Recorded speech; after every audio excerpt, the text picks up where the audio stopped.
Once again, welcome to my channel Arun Kumar at Exam Guru. This video is on design of concrete structures related to civil engineering. There will be 5 multiple choice questions on cement manufacture and its composition. Question 1. Which one of the following is an argillaceous compound used in the manufacture of cement? Option A, limestone. Option B, chalk. Option C, blast furnace slag. And option D, marine shell. In the manufacture of cement, the raw materials used are calcareous, which is white in color, example limestone, chalk, marine shells, and argillaceous, which is brown in color, example shale, clay, blast furnace slag, and marl. What are the three main processes involved in cement manufacture? Number 1, mixing of raw materials in powder or slurry. Number 2, burning of raw materials in rotary kiln at 1500 degrees Celsius to 1700 degrees Celsius. And number 3, grinding of clinker with addition of gypsum around 2 to 5%. And we get the final product as cement. These are the three important processes of cement manufacture. Now, mixing of raw materials. The mixing of raw materials, that is argillaceous and calcareous materials, can be done in three ways. That is wet mixing, where the raw materials are ground wet with water to form a slurry.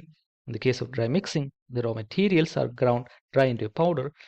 In the case of semi-dry mixing, the raw materials are ground dry into a powder, then moistened to form nodules, which are then fed to the kiln. So question 1, which one of the following is an argillaceous compound used in the manufacture of cement? The right answer will be option C, blast furnace slag. The remaining options belongs to the calcareous compound.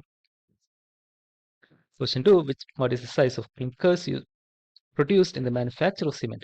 Option A, 3 mm to 10 mm. Option B, 3 mm to 5 mm. And option C, 3 mm to 25 mm. And option D, above 50 mm.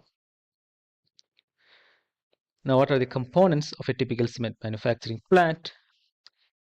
First, there is raw mill. The raw mill is the equipment that grinds the raw materials like limestone and clay into a fine powder called raw mix or raw meal. Raw mill silo. After grinding, the raw mix is stored in a silo, which is a cylindrical structure to ensure a consistent, homogeneous feed to the kiln, which is necessary for stable kiln operation. Then comes suspension preheaters. Suspension preheaters are used in dry process cement production lines to preheat raw materials, raw meal, before they enter the rotary kiln.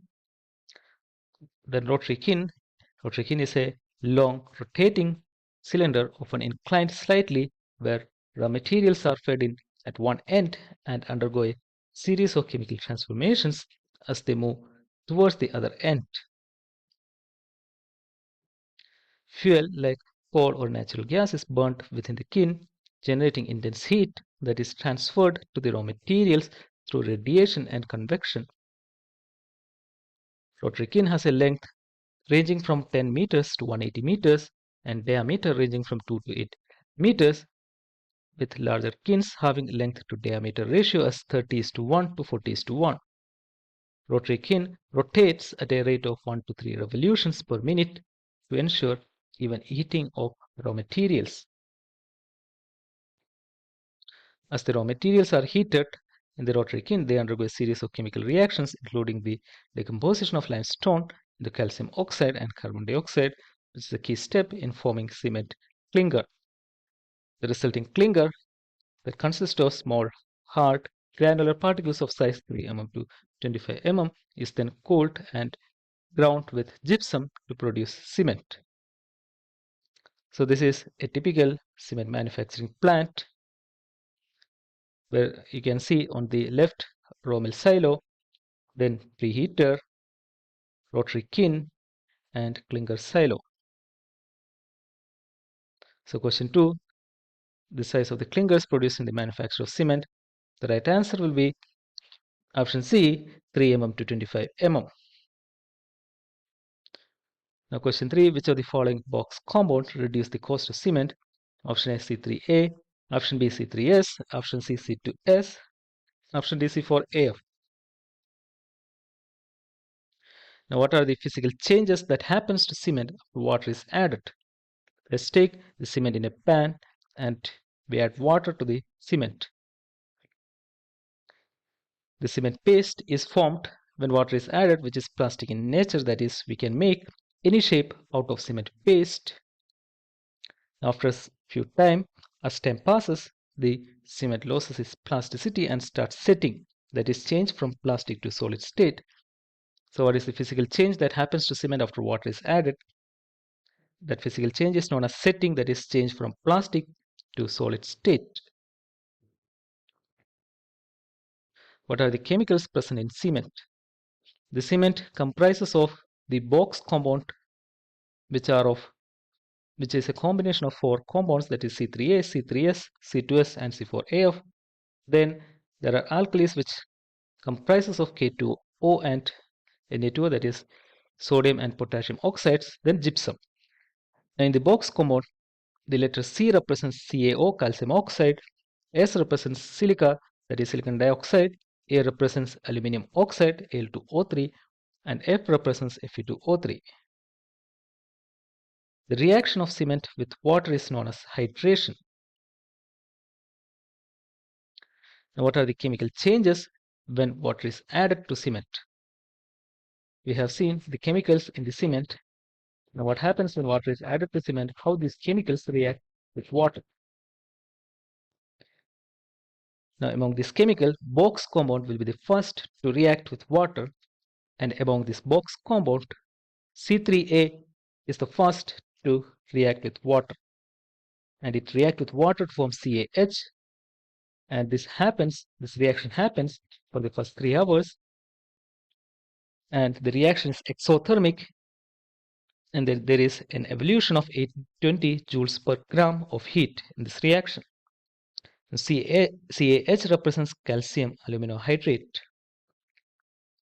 The second compound to react with water after C3A is C3S. Now this reaction takes place after first 3 hours. C3S react with water to form CSH and CH, giving a heat of 500 joules per gram. CSH represents calcium silicate hydrate. CH represents calcium hydroxide. Then after C3S, C2S react with water to form CSH and CH, where CSH and CH are the products which are formed in the reaction of C3S. And there is an evolution of 260 joules per gram of heat. Then C4AF is the last to react with water to form CAF, where CAF represents calcium aluminoferrite hydrate. And there is an evolution of 420 joules per gram of heat in this reaction. Now, what about alkalis and gypsum? Alkalis and gypsum do not directly react with water. Instead, they combine with other compounds in the presence of water to form new products. Now, alkalis, it reacts with CSH in the presence of water, and there is alkali silicate reaction. And the gypsum, it reacts with C3A and C4AF in the presence of water to form ettringate and monosulfate. Ettringate forms a coating around the C3A and slows down the process of setting, that is, increase in setting time is observed. Now, what are the important products of hydration of cement? So the important products are CaH, CSH, CH, ettringate, and monosulfates. In that CaH, which is formed by the reaction of C3 with water, is responsible for setting of cement. CSH, which is formed by the reaction of C3S and C2S with water, is responsible for strength development of cement. CH, that is calcium hydroxide, is responsible for pore size and distribution in cement paste. Ettringate is responsible for increasing the setting time of cement. Monosulfate is responsible for disruption and volume change in cement paste. Now, what are the significance of each box compound? Number 1, tricalcium aluminate C3A. It's also known by the name cellite. After the addition of water within 24 hours of hydration of cement, C3A reacts completely with water and reacts rapidly with water forming CaH, producing maximum heat of hydration, and it is known as flash setting. CaH causes initial setting of cement and is responsible for most of undesirable properties like sulfate attack, volume changes, shrinkage, cracks, etc. Number 2, tricalcium silicate, that is C3S. It is also known by the name alate. It's the second compound to react with water after C3A, and the reaction may continue up to 28 days. That is, it's responsible for 28 days strength. CSH, that is calcium silicate hydrate, is formed in this reaction and is responsible for gaining strength of cement. C3S has less resistance to chemical attack. Number 3, dicalcium silicate, C2S, which is known by the name belite. It's the third compound to react with water after C3S, and the reaction may continue to 1 year, and C2S is responsible for developing the ultimate strength in cement. C2S has lowest heat of hydration. Tetracalcium aluminoferrite, C4AF, it's known by the name phthalate. The reaction of C4AF with water is very slow. It has less cementing value, meaning the contribution to strength is very less. It is more resistant to sulfate attack than C3A, and it can reduce the cost of cement because it consists of Fe2O3, which is readily available waste product, and C4AF act as a flux in the formation of clinker, thereby reducing the kiln temperature. Let's do the comparison of each box compound. Number 1, in the terms of cementitious property or strength, it is C3S greater than C2S, greater than C3A, greater than C4AF. In the case of heat of hydration, I have already mentioned C3A has highest heat of hydration of 820 joules per gram, followed by C3S of 500 joules per gram, followed by C4AF of 420 joules per gram, followed by C2S of 260 joules per gram. Now, rate of hydration means the amount of heat of hydration per time, that is per second. The rate, when you look at the rate of hydration, C4AF has highest rate of hydration, followed by C3A, followed by C3S and C2S. Now, in the case of reaction with water, C3 is the first to react with water, followed by C3S, then C2S, and finally C4AF. Now, what are the percentage of each of the box compound in a cement? C3S has a percentage ranging from 30 to 50, C2S has the percentage ranging from 20 to 45, C3A 8 to 12, C4AF 6 to 10. Now, what are the percentages of various oxides in cement? Number 1, CaO has the highest percentage of 60 to 67. SiO2 has the percentage ranging from 17 to 25. Aluminum oxide has the percentage ranging from 3 to 8. Iron oxide Fe2O3 has the percentage ranging from 0.5 to 6. Magnesium oxide has the percentage ranging from 0.1 to 4. Na2 and K2O has the, which is known as alkalis, has the percentage ranging from 0.2 to 1.3. Sulfur trioxide SO3 has the percentage ranging from 1 to 3. And among these oxides, Fe2O3 is the oxide that is responsible for the gray color in cement. Question 3, which of the following box compound reduce the cost of cement? The right answer will be option D, C4AF.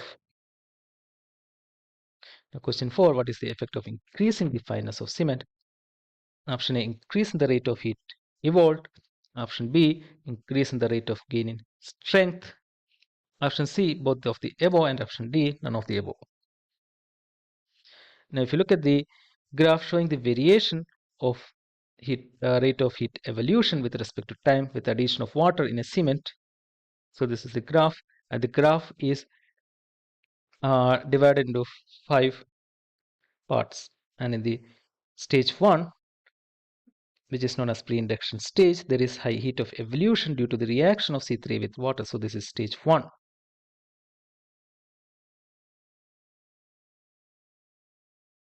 Now in stage 2, that is shown here, it is known as induction or dormant stage. During this stage, the cement is placed in this formwork. Now in stage 3, so this is stage 3, which is known as acceleration stage. During this stage, C3S and C2S react with water to form silicates, which is responsible for strength development. So you can see the stage 3 is ending at 10 hours. Stage 1 and 2 at 3 hours, and stage 4 starts after 10 hours. Now comes stage 4, which is known as deceleration stage. During this stage, the rate of heat evolution starts to decrease after acceleration. So if you look at this graph, stage 3 there is an increase, and in the stage 4 there is a decrease. Then stage 5, that is steady state stage. This is stage 5. You can see the graph is remaining straight. So during this stage, the heat evolution remains a constant. Now, what's the effect of increase in fineness of cement? Now, fineness refers to the surface area of the cement in the given weight of cement. Greater the fineness, greater is the surface area for reaction, so greater is the heat produced. Now, if you draw the graph here of more fine cement, so this is the ordinary cement and this is the more fine cement, which is shown by dotted lines, you can see the rate of evolution of heat is at a higher peak. So what is the effect of increasing the fineness of cement? So there will be option A, increasing the rate of heat evolved, that will be correct. And if you look at option B, increasing the rate of gain in strength, that is also correct, because if the heat evolved is higher, then there will be gain in strength, more gain in strength. So the right answer to this question will be option C, both the above. Question 5, in the case of false setting, the gypsum is converted to option A, plaster of Paris, option B, calcium sulfate, option C, calcium oxide, option D, calcium hydroxide. Now, what's the difference between flash setting and false setting in cement? False setting, due to dehydration of gypsum, when the gypsum, that is CaSO4 2H2O, loses the water molecules to form plaster of Paris, that is CaSO4 half H2O, that is false setting, and plaster of Paris sets rapidly. What is flash setting? The reaction of gypsum with C3A in the presence of water is known as flash setting. About the flash setting, I have mentioned previously. So question 5, in the case of false setting, the gypsum is converted to, the right answer is option A, plaster of Paris. So thank you, and don't forget to like, share and subscribe and press the bell icon to receive more updates.